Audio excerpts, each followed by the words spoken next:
Hey everyone! Today is a lovely rainy. Sorry, I had to get us all situated. I know, it's I alright. thought I had it, but then Heather moved. Anyways, today is a lovely rainy day here in Lawrence, wouldn't you say? So cheery out there. And that goes along with our cheery topic today of sodium and blood pressure, which I think is a really important topic because so many people have high blood pressure. Yes. So I think this is a good topic to talk about. It's near and dear to my heart, actually, because I have so many people in my family and friends that have high blood pressure. This is important. My patients, they have high blood pressure. This is all important. You probably have people too that you see.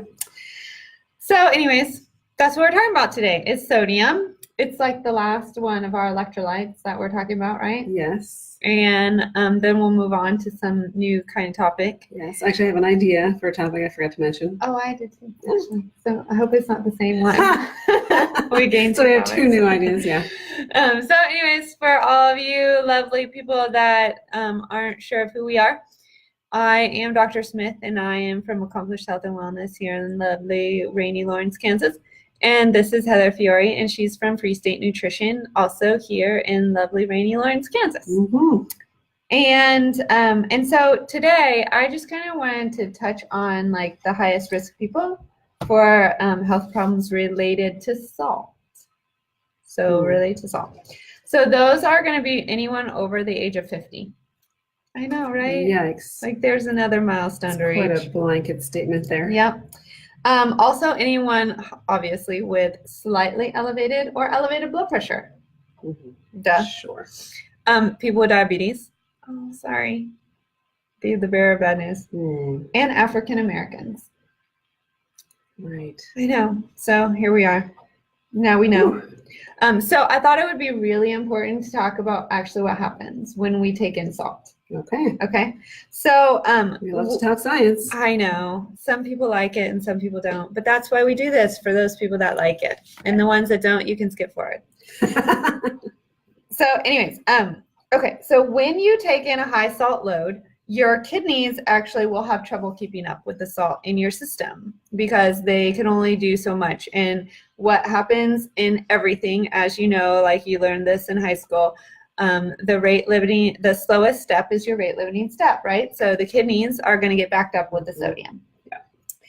And so the salt will actually build up in your bloodstream. And what happens when you build up salt is that water always follows the sodium, okay? It's just like anything. That's osmosis. Water follows salt. And so because that water follows the sodium and the sodium is in your bloodstream, your blood volume is going to increase because the fluid is going to now go into your bloodstream.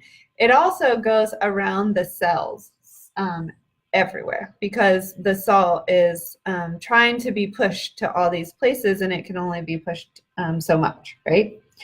So as your blood volume goes up, your heart has to work harder to work with all of this extra blood volume. It has to pump harder. There's more fluid to move to get it everywhere. And so your blood pressure goes up because now you have more volume in your blood vessels, right? And your heart is working harder. So over time, this extra work and the extra pressure will stiffen your blood vessels and they become less compliant. That's what we call that, is less compliant. And then what happens? Your blood pressure goes up. You get an increased risk of a heart attack because your heart is working harder right now. You have an increased risk of stroke.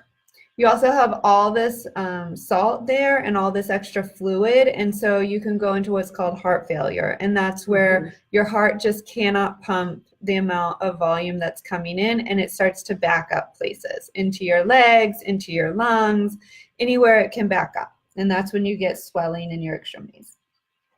So the one big thing is elevated salt is going to lead to elevated blood pressure, and that is directly linked to cardiovascular disease. Increased blood pressure, increased salt, leading cause of cardiovascular disease. Isn't that sad? Yeah. It's also causes 2/3 of all strokes. 2/3, that's a lot.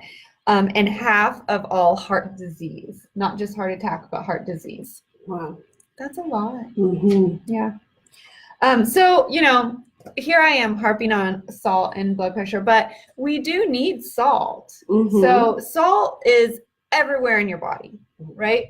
You have my little person coming out, and her name is Emmeline, and she has all these sodium potassium pumps that are working right now so that she can show me something. This is her. Say hi. Hi. Okay, so now you can show it to me Mommy. after. Mommy, this Or is not. a doll I saw from a movie. Oh, I like it. Okay, go It's back a there. doll I saw from a movie. It's so weird that there's a doll in 2 movies. Crazy. Okay, close that door. We saw the doll in the movie. Now we all know. Wild. Yeah. And in order for her to move in here and all of her brain and all of her nerves and everything to function to tell me that and to show me with her little finger, she needed sodium potassium pumps.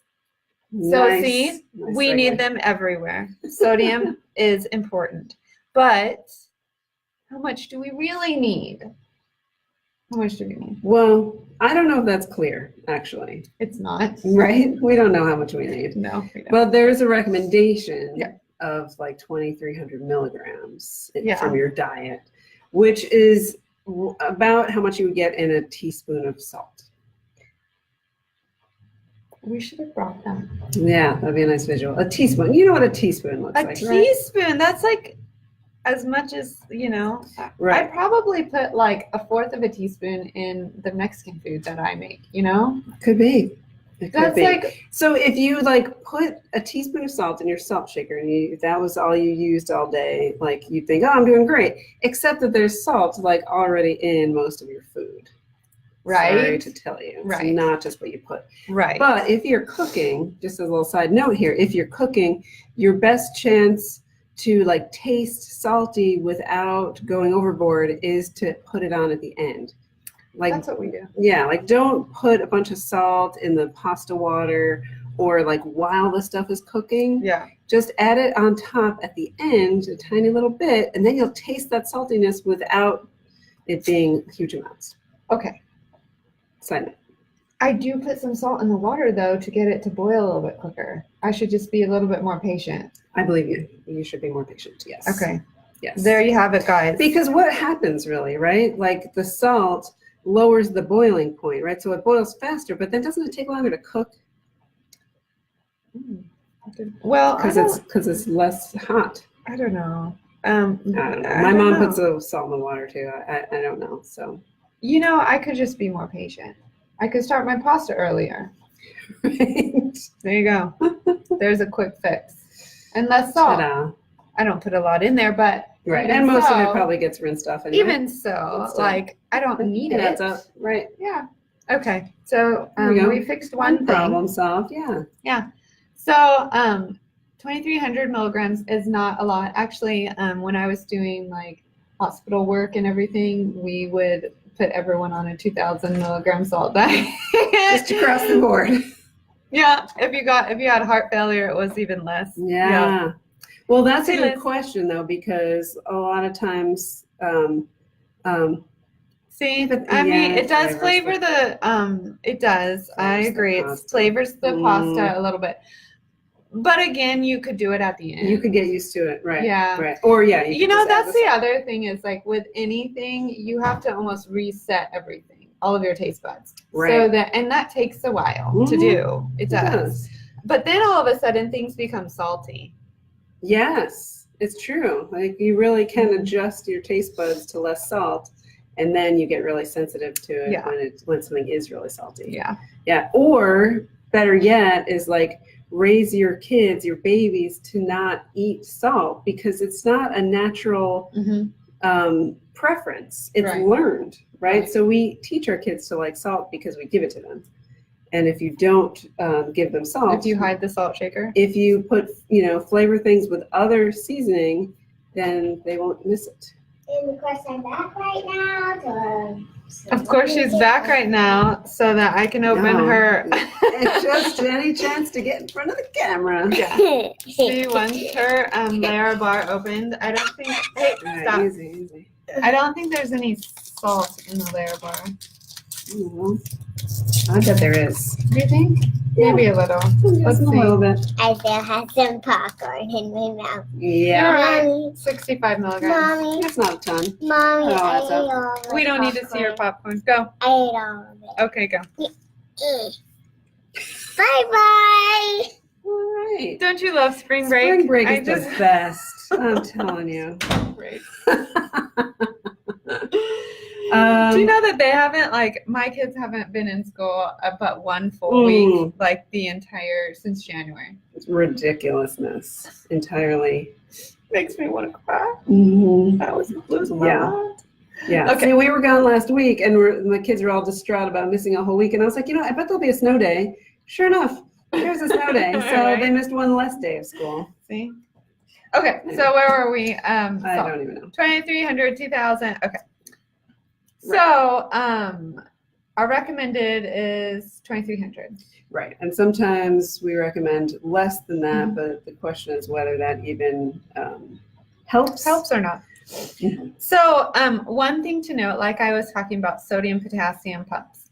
And what are those? Those help to move things in and out of your cell. They also help to create the energy in your ATP production because they're used in that too. And so ATP is what we talk about as energy in the body, even though you guys know like calories and all of that. And we really say you're burning ATP because that's your fuel. Okay. Anyways, okay.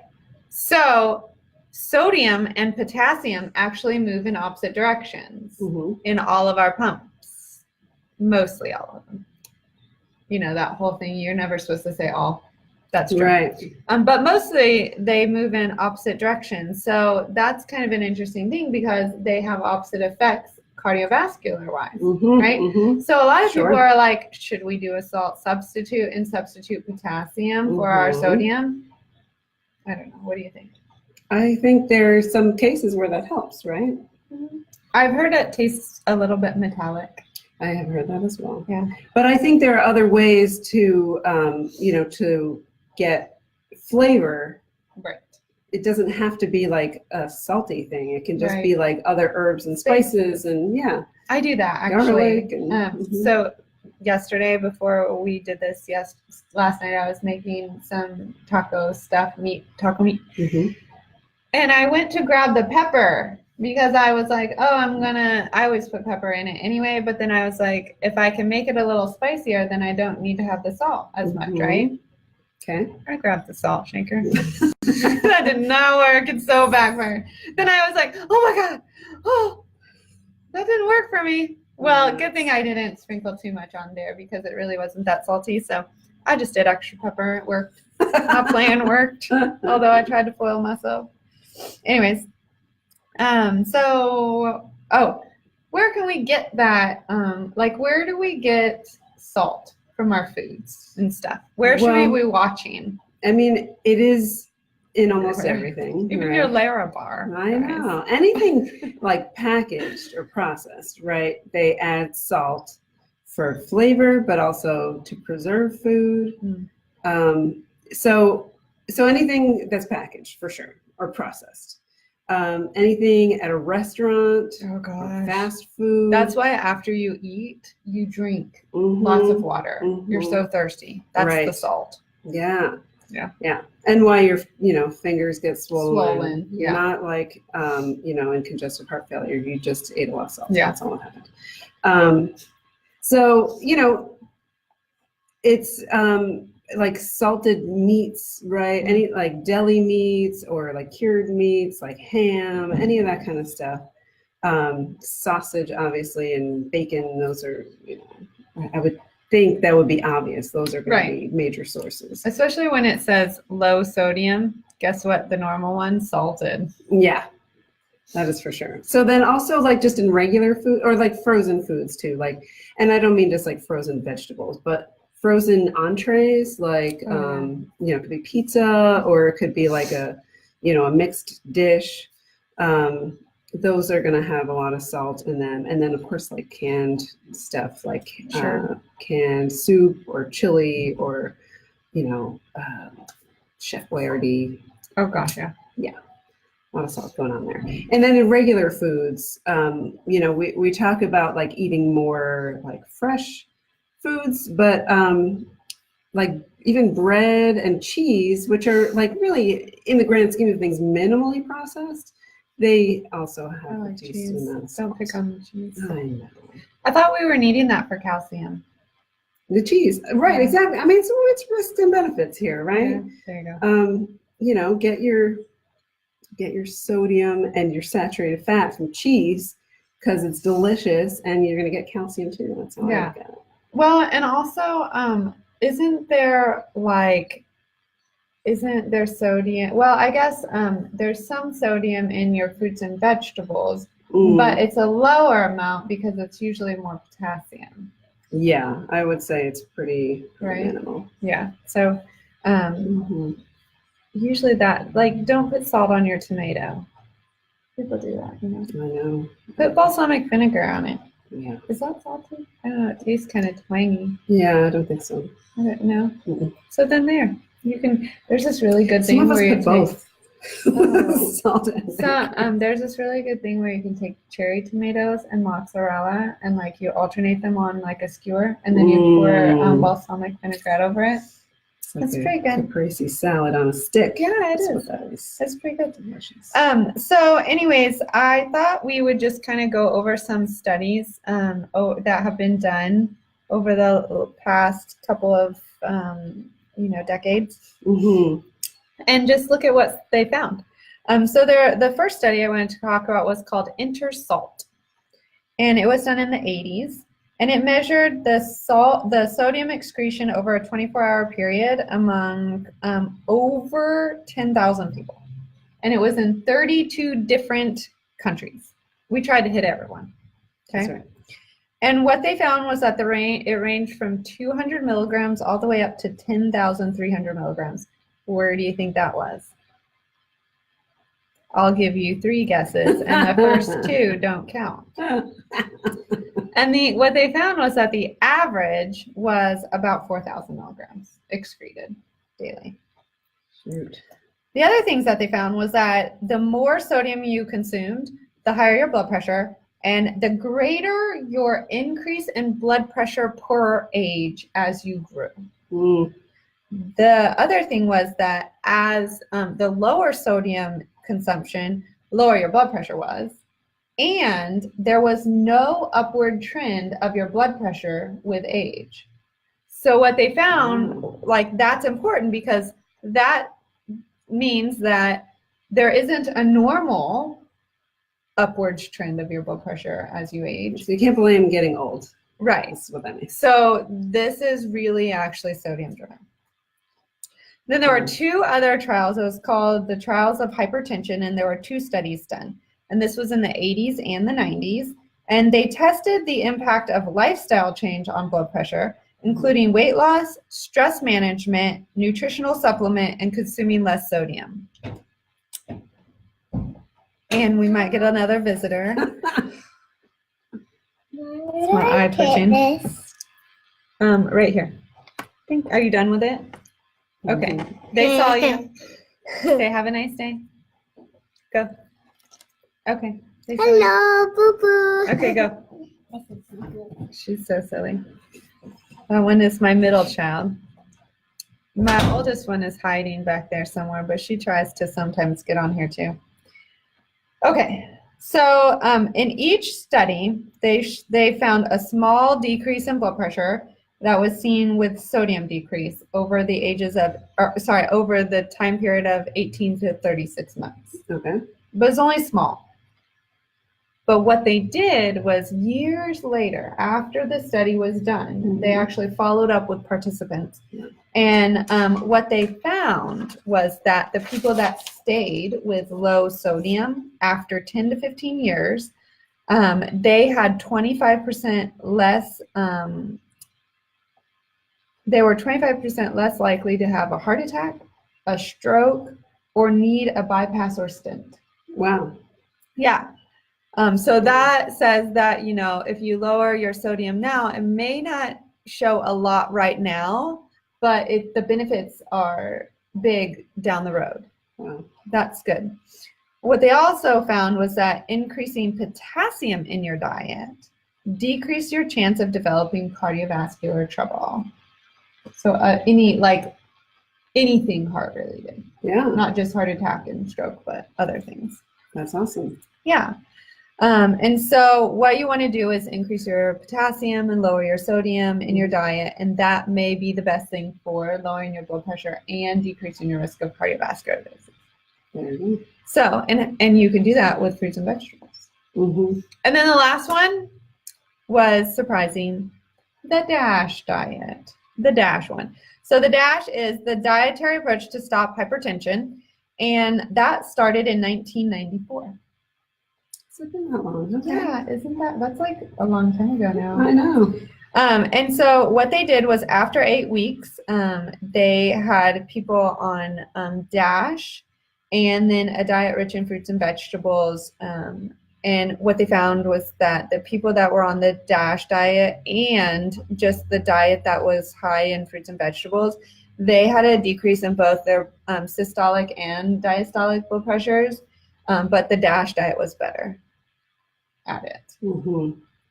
A second study actually done later further, so this was like a part of the DASH diet, and that's like with the different levels, was that if they further decreased the sodium content in the DASH diet, it showed even better results. Wow.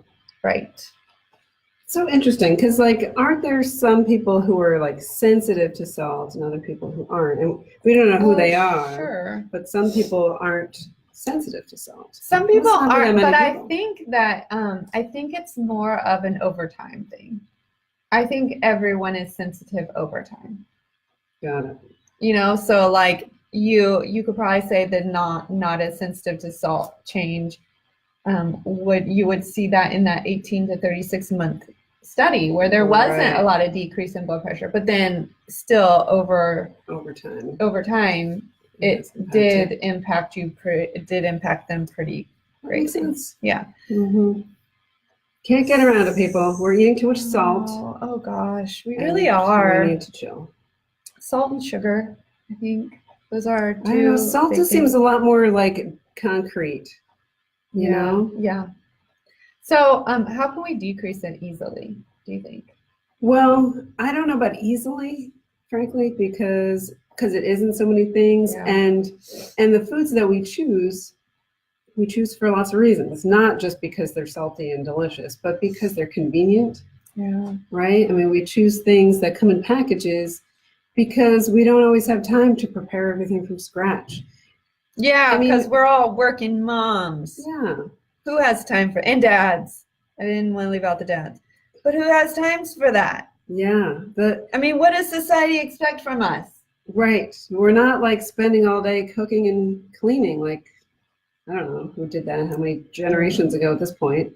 Right. Thing. So it's challenging, but the more you can eat more fresh foods and less processed, the better off you're going to be. Okay. If you can, when you're out at a restaurant, eating a reasonable portion, like similar to what you would eat at home. I try to cut in half, cut my plate in half. And just like listen to your body, because a lot of times we go out and we think like it's a special occasion, even when it's not. Like some people go out a few times a week. That's not special, people. That's just eating food. So, so don't treat it like a special thing when you're just eating food because you need to eat and don't feel like cooking or don't have time. Right. So take some of it home or, be a little more thoughtful about what you choose. Like, can you get less processed stuff even when you're out?